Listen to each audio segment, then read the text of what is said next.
So, for the class, I'm your teacher for today. Before we start our class, gusto ko na this video.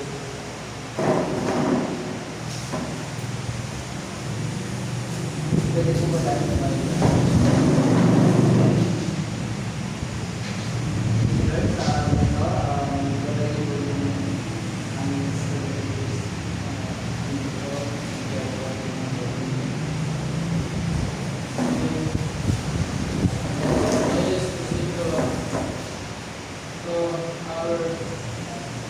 Lesson for our topic is about the traditional requirements for physical activity for education.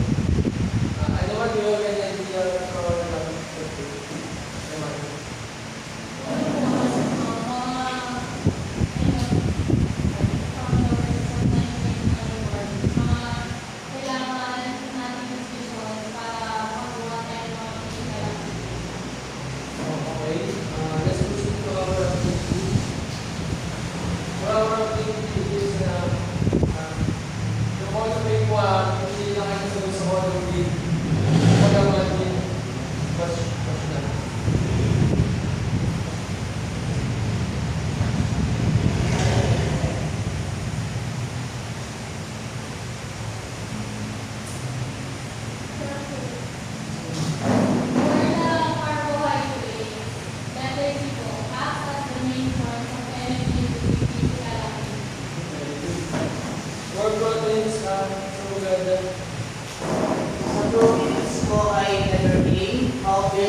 Helps build, maintain, and repair muscles and tissues.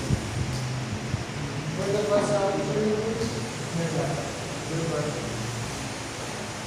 Some fats better store energy and protect vital organs.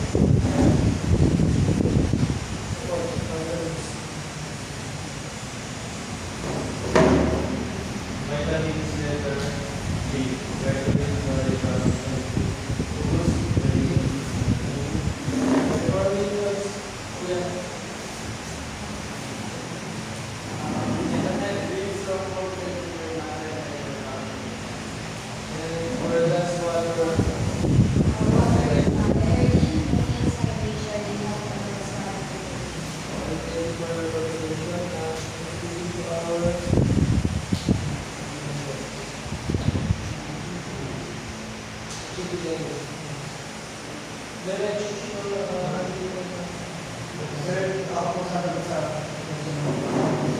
Which nutrients give you energy right away when you play sport or exercise, which I think is important.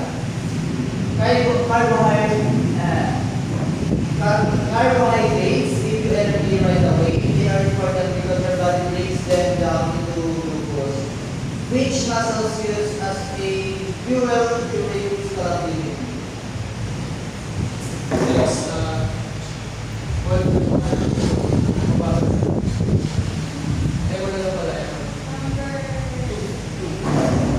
After exercising, which nutrients help your muscle heal, and grow stronger? How does it work? Protein talk. Helps your muscle and grow stronger. It works by preparing muscle, which caused by exercise and building new muscle tissue. for our number media,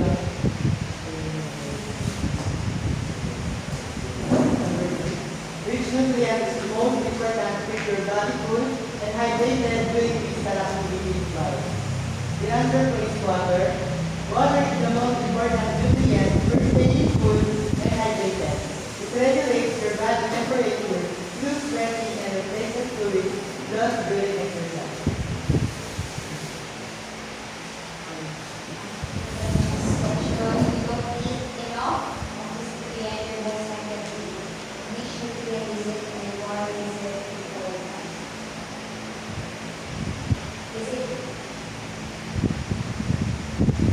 Calcium.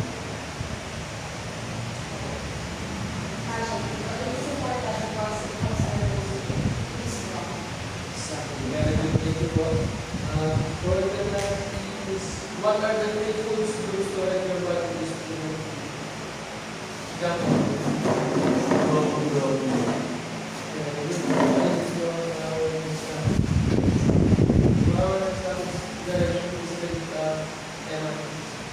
Most of the time, you're divided into three parts: row, row, and row. One by one, place the food in the correct section of the triangle.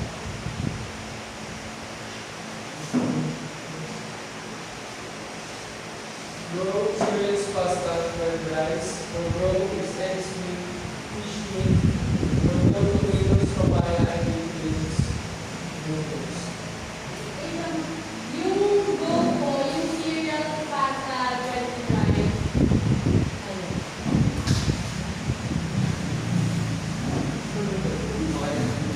Ano? What is the main role of raw foods in our body? Yes. To give us energy. Can you name one raw and low food and explain how it helps your body? Yes. Ano po, fish, saka po lemon. Help build our muscles strong and help our body to be hydrated. Yes. Why are those three foods fruits or important for people who do sports or physical activities?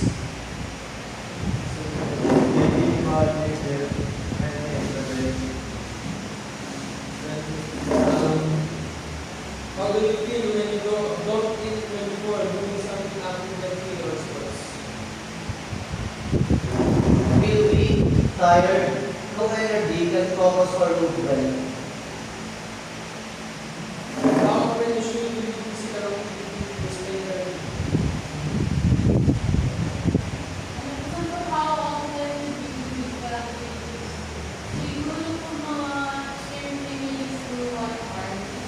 Maybe lang para makagawa ng physical activity para may So, by studying,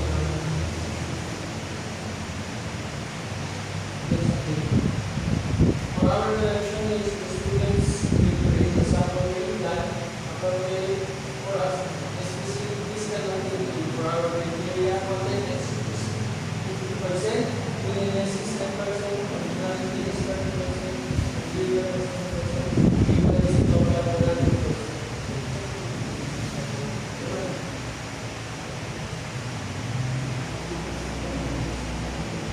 I give you 5 minutes to something.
pineapple and avocado.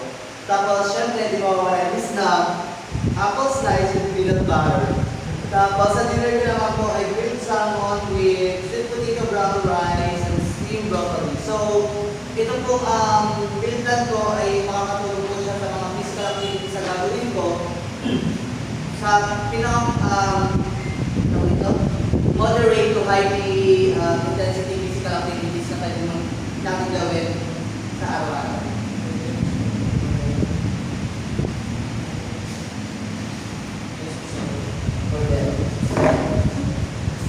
Sa akin po is breakfast, boiled tomato with peanut butter coffee. Lunch, easy potato caldereta. Snack, suman with potato papaya. Dinner, vegetarian at chicken and banana. Nilagay ko lang yung mga chicken kung ano. Okay, para sa akin. Let's go to our quiz. Our quiz, babasahin ko na lang. Babasahin ko na lang dalawang beses. Or twice. For number one,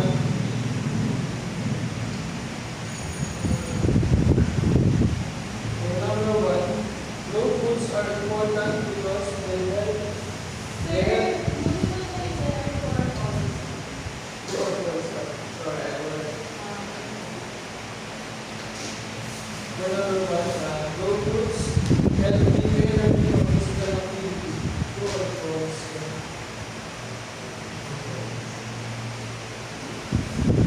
Number two is raw foods are important because they help keep your skin healthy.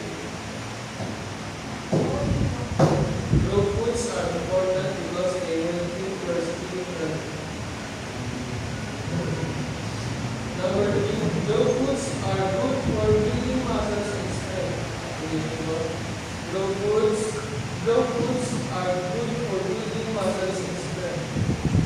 For number four, you should eat at least one raw food and one raw food every day. Number five, eating only raw foods will give you enough energy for physical.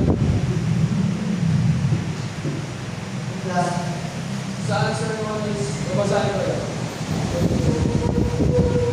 Number one,